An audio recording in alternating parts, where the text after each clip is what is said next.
ایک واقعہ سناتا ہوں خواجہ معین الدین اجمیری کا. عطائے رسول ہند الولی حضرت خواجہ معین الدین اجمیری رحمت اللہ تعالی علیہ. میرے حضرت صاحب فرمایا کرتے ہیں ہم کٹر قادری ہیں، پر ہم کھل کے یہ بات مانتے ہیں کہ ہندوستان کے بادشاہ کا نام معین الدین اجمیری ہے. یہ ببانگ دہل مانتے ہیں. بہرحال ہند الولی حضرت خواجہ اجمیری ہیں. خواجہ اجمیری جب نئے نئے آئے نا یہاں اجمیر شریف میں، آپ نے خیمہ لگایا تھا، کپڑے کا خیمہ لگا کے اس میں رہتے تھے. تو ایک نوجوان تھا، وہ باہر رہتا تھا اجمیر سے، تو وہ آیا کچھ دنوں کے لیے.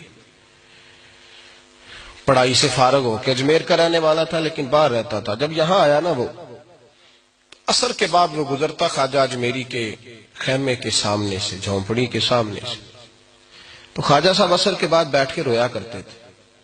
عاشق دا کامی رونا تونا، بنا رویوں نہیں منظوری.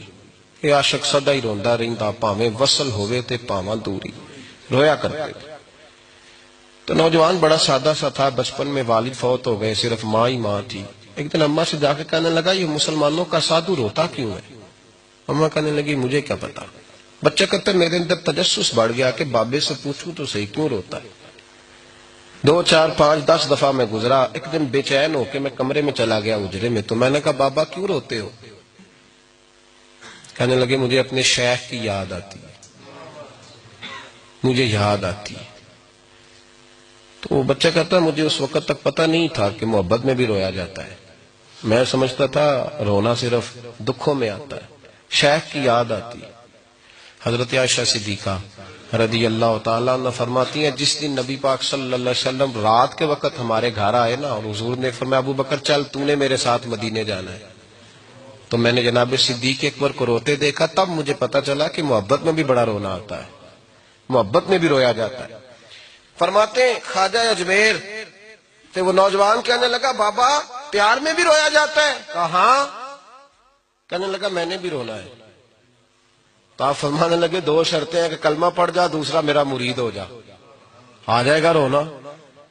کہتے بس لوش ہی لگ گئی، کبھی آنسو دیکھے ہی نہیں تھے. حضرت اجمیری کہتے ہیں اس طرح کر لے. کہنے لگا جی میں اپنی اماں سے پوچھ لوں. اماں کے پاس گیا تو اماں کہنے لگی بیٹے میں تجھے جانتی ہوں، تیرے دل میں جو بات بچپن سے آ جاتی ہے نا پھر وہ نکلتی کوئی نہیں. تو اس طرح کر لے جس طرح بابا کہتا ہے، اس لیے کہ تو نے پیچھے تو ہٹنا نہیں. جا کے مرید ہو گیا، کلمہ پڑھ گیا. اب بابا جی کہتے ناشتہ بھی میرے ساتھ کرنا ہے، شام کا کھانا بھی، اور فجر کی سیر میں بھی تو ساتھ جائے گا. پریت ہو گئی، پیار بڑھ گیا، پر کٹ گئے، زندگی بابے سے وابستہ ہو گئی. اب چند مہینے جب گزر گئے نا پوری لو لگ گئی. تو بابا جی کہنے لگے بیٹے تیری 3 چھٹیاں ہیں، 3 دن تو نے مجھے ملنے نہیں آنا. بالکل 3 دن کے بعد آنا. اس نے کہا مسئلہ ہی کوئی نہیں، پرواہ ہی نہیں تھی نا، پتہ ہی نہیں تھا. تو وہ چلا گیا گھر. صبح سے شام تک رہا. شام کو اماں نے روٹی دی تو 3 روٹیاں کھایا کرتا تھا، اب ایک لقمہ بھی نہ توڑا جائے. اماں کہتی بیٹے خیر ہے؟ کہا اماں جی پتہ کوئی نہیں، کو اندر کمی ہے کسی چیز کی، کوئی خبر نہیں، پتہ کوئی نہیں. خواجہ صاحب رحمت اللہ تعالی علیہ کا وہ مرید اماں بار بار پوچھتی لیکن کوئی بات ہو تو بتائے نا. کچھ نہیں اماں کوئی نہیں. بڑی مشکل سے شام ہوئی، شفق غائب ہوئی، اندھیرا جو چھایا، ساری دنیا بستر پہ لیٹ گئی. تو اس نے اٹھ کے چھت پہ گھومنا شروع کر دیا. بچہ نہ سوئے تو اماں کیسے سوئے؟ اماں بھی چھت پہ آئی. کہا بیٹے کیا بات ہے؟ کہا اماں پتہ کوئی نہیں، کوئی میری نیند اڑا کے لے گیا ہے. بیٹے تو نے روٹی بھی نہیں کھائی؟ کہا اماں کوئی نہیں پتا، کوئی پتہ نہیں. جب 12 بجے کے بعد کا وقت آیا تو پھر ہلکے ہلکے آنسو نکلے، اور جب سحری چمکی تو دھاڑے مار کے رویا. بیٹے کیا ہوا؟ لگا اماں میں نے بابا جی کے پاس جانا ہے، اسے کہہ مہربانی کرے، میں نے یہ جدائی میرے بس کا روگ نہیں، اب نہیں میں نہیں رہ سکتا. فجر کی نماز پڑھ کے تو اماں گئی، کہنے لگی مہربانی کر اسے بلا. تو بابا جی کہنے لگے اسے کہہ ابھی تو 1 دن گزرا ہے، ابھی تو وقت بڑا پیچھے ہے، ابھی ٹائم ہے. بس اگلے دن کی جو شام ہوئی تو ماں کے قدموں میں گر گیا، کہنے لگا خدا کا واسطہ اسے کہو میرا نہیں گزارا ہوتا، اب نہیں، اب عادی ہو گیا، اب اگر اس کی دید کا نشہ نہ ملا تو مر جاؤں گا۔ حضرت اجمیری رحمت اللہ علیہ کے پاس اماں روتی ہوئی آئی، کہنے لگی بابا مجھے نہیں پتا تیرا اس کا رشتہ کیا ہے، میں تو ماں ہوں۔ اس کے آنسو گرتے ہیں تو میرا کلیجہ پھٹتا ہے، وہ جب روتا ہے تو میری جان نکلتی ہے، مہربانی کر اسے دید کا نشہ دے، میرا بیٹا ہے بلکتا ہے دیکھا نہیں جاتا۔ جب یہ لفظ کہے تو آپ فرمانے لگے ماں تو عویس کرنی کی ہو تو میرے رسول دیدار منع کر دیتے ہیں، تو ماں بن کے آئی ہے تو تجھے کیسے روک دوں؟ فرمایا جا اسے کہہ آ جائے۔ اب وہ وہاں سے نکلا تو دوڑا آیا اور آ کے کھڑا ہوا تو حضرت اجمیری مریدوں کو سبق پڑھا رہے تھے، کتاب کھلی ہوئی، بات ہو رہی تھی مریدوں کے ساتھ گفتگو ہو رہی تھی۔ وہ آ کے کھڑا ہو گیا، ایک نظر یوں اٹھائی تو دروازہ، بڑی دیر سے کھڑا، یوں نظر اٹھائی اس کی طرف دیکھا، بس دیکھا ہی تھا کہ وہ دھاڑے مار کے رونے لگا۔ تو حضرت اجمیری نے مسکرا کے ایک جملہ کہا، فرمایا پتہ چل گیا محبت میں بھی رونا آیا کرتا ہے، پتہ چل کے دوڑ کے قدموں میں آیا۔ اور پھر لوگ کہتے ہیں جب وہ آیا نا تو آنسو حضرت اجمیری کے بھی نکل گئے، رو پڑے، آہیں نکلی، فرمانے لگے بیلیا رات سویا نہیں نا؟ کہا حضور نہیں۔ فرمایا میں بھی نہیں سویا، تو اگر بیدار تھا تو کل شام روٹی نہیں نہ کھائی؟ حضور نہیں کھائی۔ فرمایا میں نے بھی کوئی نہیں کھائی۔ یہ محبت دو طرفہ ہوتی ہے، یک طرفہ تھوڑی ہوتی ہے، اگر تو نے نہیں کھائی تو میں نے کب کھائی؟ میرے بھائی ہمارے مشائخ نے محبت کی زنجیروں میں باندھا مریدوں، تو بند گئے، گزارے نہیں ہوتے تھے۔ قطب الاقطاب حضرت خواجہ قطب الدین بختیار کاکی رحمت اللہ علیہ فرماتے میں حضرت خواجہ معین الدین چشتی رحمت اللہ علیہ کی خانقاہ میں بیٹھا تھا، اچانک ایک تاجر، ایک دنیا دار شخص آیا۔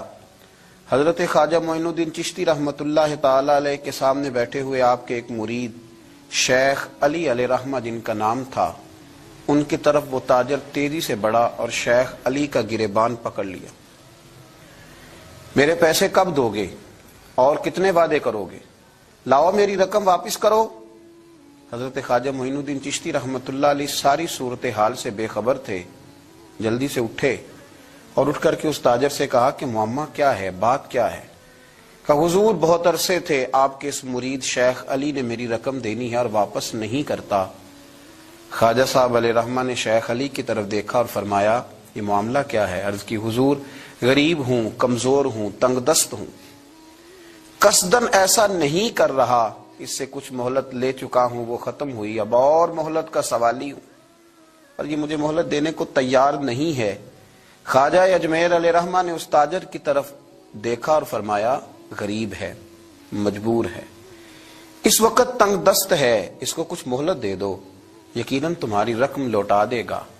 اس نے حضرت خواجہ علیہ رحمہ کے ساتھ بھی توہین آمیز لہجہ معاذ اللہ اختیار کیا، ابھی لے کر کے جاؤں گا، پوری رقم لے کر کے جاؤں گا، ورنہ نہ صرف یہ کہ اسے رسوا کروں گا بلکہ میں اسے بازاروں میں کھینچوں گا۔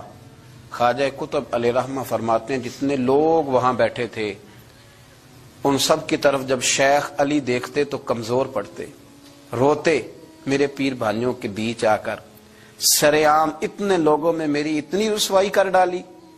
خواجہ اجمیر نے اپنی اس مرید کی آنکھوں میں جب آنسو دیکھے تو بڑا ہی دل نرم ہوا، اس کو کہا کچھ مہلت دے دے، اس نے کہا نہیں مجھے تو ابھی اپنی رقم چاہیے۔ خواجہ صاحب رحمت اللہ علیہ نے زمین پر چادر بچھائی، چند سکے جیب سے کیا نکالے تھے کہ اللہ تبارک و تعالیٰ نے بھرے خزانوں سے دولت عطا فرما دی، یہ ہے تمہاری رقم، اٹھاؤ اور لے جاؤ۔ تمہیں فقیروں کو اس طرح رسوا نہیں کرنا چاہیے تھا، تمہیں خانقاہوں میں بیٹھے ان سادہ اور کمزور لوگوں کے ساتھ یہ رویہ روا نہ رکھنا چاہیے تھا۔ یہ کہا اس شخص نے پیسے اٹھانے شروع کیے، اور اٹھاتے اٹھاتے نا جب اس کی نظر زیادہ مال پہ پڑی تو کچھ زیادہ پیسے بھی اٹھا لیے۔ ذرا نظر بچا کے دیکھتا کہ خواجہ صاحب دیکھ تو نہیں رہے، کچھ زیادہ رقم ہتھیائی اور وہ چلتا بنا۔ حضرت خواجہ علیہ رحمہ نے شیخ علی کو تھپکی دی، فرمایا اللہ نے تمہاری عزت رکھی، پر ایک بات میری یاد رکھنا، جب بھی بھروسہ کرنے کو دل ہوا جب بھی کسی طرف سہارا ڈھونڈنے کا دل ہوا تو یا خدا کی طرف دیکھنا یا محمد مصطفیٰ کی طرف دیکھنا صلی اللہ علیہ وسلم۔ یہ کیا درویشوں کا کیا کام کہ وہ دنیا داروں سے پیسے لے اور دنیا داروں کے ساتھ معاملات کرے، تمہاری یہ روش اچھی نہیں، لیکن اللہ نے تمہارا وقار رکھا۔ خواجہ قطب کہتے ہیں وہ بات تو ختم ہو گئی، لیکن شیخ علی کے چہرے پر کئی دنوں تک افسردگی رہی۔ وہ ان سب لوگوں کو پلٹ پلٹ کے دیکھتے جن کے سامنے آ کے اس نے گریبان پکڑا تھا تو بیچاروں کی طبیعت بگڑتی، دل پہ افسوس ہوتا، اس کو ایسا نہ کرنا چاہیے تھا، میری غریبی کا یوں مذاق نہ اڑاتا۔ کہتے ہیں چند ہفتے گزرے تو اس تاجر کو ہم نے دوبارہ خواجہ صاحب کی خانقاہ میں داخل ہوتے دیکھا، لیکن اب کہ وہ بڑا ہی پریشان آیا، اب کہ وہ بڑا ہی افسردہ آیا، اب کہ وہ آیا تو ہانپتا کامتا تڑپتا آیا، چادر بڑی ساری اوڑھ رکھی ہے، آتے ہی حضرت خواجہ کی خدمت میں بیٹھا، تڑپ کے رونے لگا، کہنے لگا اجمیر کے بادشاہ بھول گیا تھا، معافی ہو سکتی ہے، غلطی ہو گئی تھی، درگزر کا سوالی بن کے آیا ہوں۔ عطائے رسول ہند الولی غریب نواز رحمت اللہ تعالی علیہ فرمانے لگے پہیلیاں نہ بجھا، جو بات ہے اس کو کھول کر کے بیان کر، فقیر تیری ہر بات سننے کو اور درگزر کرنے کو تیار ہے۔ اس نے اپنا ہاتھ چادر کی اوٹ سے نکالا تو کہنے لگا حضور خشک ہو گیا، اٹھتا ہی نہیں، حضور تکلیف میں ہوں، آزمائش میں ہوں۔ ہوا دراصل یہ تھا کہ میں نے نا وہ میں نے سکے اٹھاتے اٹھاتے نا آپ سے نظر بچا کے کچھ زیادہ اٹھا لیے تھے، تو آپ کی ناجائز دولت، میں نے آپ کی دولت کو ناجائز حاصل کر لیا تھا، تو حضور اس سبب سے میرا ہاتھ چھال ہو گیا، مجھے اتنے لینے چاہیے تھے جتنے میرے بنتے تھے، میں نے ناجائز پیسے لے لیے۔ خواجہ اجمیر فرمانے لگے دنیا دار ہے تو ابھی تک دنیا داری میں ہی اڑا ہوا ہے، تو دنیا دار ہے تو ابھی تک تیرا خیال سکوں میں، پیسوں میں، دھیلوں اور اشرفیوں میں اڑا ہوا ہے۔ فرمانے لگے مجھے پتا تھا تو زیادہ اٹھا رہا ہے، لیکن فقیر کے پاس جو خزانے ہیں وہ اس کے ذاتی نہیں، وہ رب کریم کے دیے ہوئے ہیں۔ اللہ کے خزانوں میں سے کوئی لے گیا تو لے گیا، لیکن تو یہ کیا سمجھتا ہے کہ زیادہ سکے اٹھانے کی وجہ سے تیرا ہاتھ چھل ہوا ہے؟ یہ اس لیے تیرا ہاتھ خشک ہو گیا ہے کہ تو نے ایک فقیر اور درویش کو بھرے مجمع کے اندر رسوا کر ڈالا تھا۔ تیرا زیادہ پیسے لینے کی وجہ سے ہاتھ کمزور نہیں پڑا، بلکہ وہ جو تو نے اس غریب کے گلے میں ہاتھ ڈالا تھا اور اسے رسوا کر ڈالا تھا، تو کیا سمجھتا ہے وہ لاوارث ہے؟ اگر وہ کمزور ہے، تنگ دست ہے، تو بندہ تو رب کریم کا ہی ہے نا۔ جو تاجر، سیٹھ، نواب اور ذمہ دار کا رب ہے، غریبوں کا بھی وہی رب ہے، ان مسکینوں کا بھی وہی رب ہے، ان کمزوروں کا بھی وہی رب ہے۔ کہنے لگا حضور معافی کا سوالی ہوں۔ فرمایا اٹھ کے جا اور بھرے مجمع میں جا کے ایک دفعہ اس درویش سے معافی مانگ، مجھے امید ہے عرش کا رب تیرے سارے گناہ معاف فرما دے گا۔ ایک دفعہ معافی مانگ لے، جا سوال کر لے۔ وہ شیخ علی کے سامنے آ کے کھڑا ہوا، وہ کہنے لگا اگر آپ معاف کر دیں تو میری تکلیف دور ہو جائے گی۔ شیخ علی کی آنکھوں میں چھم چھم آنسو برسے، کہنے لگا آپ نے معاف کیا کہ نہیں کیا؟ کہنے لگے یار تو تاجر ہے، تو ذمہ دار ہے، تیرے دل میں پتہ نہیں کیا تصور ہے، پر میں نے تو معاف کرنا ہی ہے، اس لیے کہ نہ میں تاجر ہوں، نہ میں ذمہ دار ہوں، نہ میں دنیا دار ہوں، میں تو غریب نواز کا ماننے والا ہوں۔ میری مجبوری یہ ہے کہ جس شخص کا میں نوکر ہوں نا، اس نے سکھایا ہی معاف کرنا ہے، جس کے در دولت پہ میں رہتا ہوں انہوں نے درگزر کرنا سکھایا ہے۔ ادھر جب معافی ہوئی تو خواجہ اجمیر نے تھپکی بھی دی، دعا بھی فرمائی، رب کریم نے شفا عطا فرما دی۔ تو خواجہ اجمیر فرمانے لگے میاں جا، تیری تندرستی ہوگی، چلا جا۔ کہنے لگا حضور اب کس نے جانا ہے، اب تو میں تیری دہلیز پہ جھاڑو دیا کروں گا۔ یہ ہاتھ جو تیری دعا کی برکت سے شفا یاب ہوا ہے اجمیر کے والی، اب میں یہاں جھاڑو دوں گا، اب میں یہاں نوکری کروں گا۔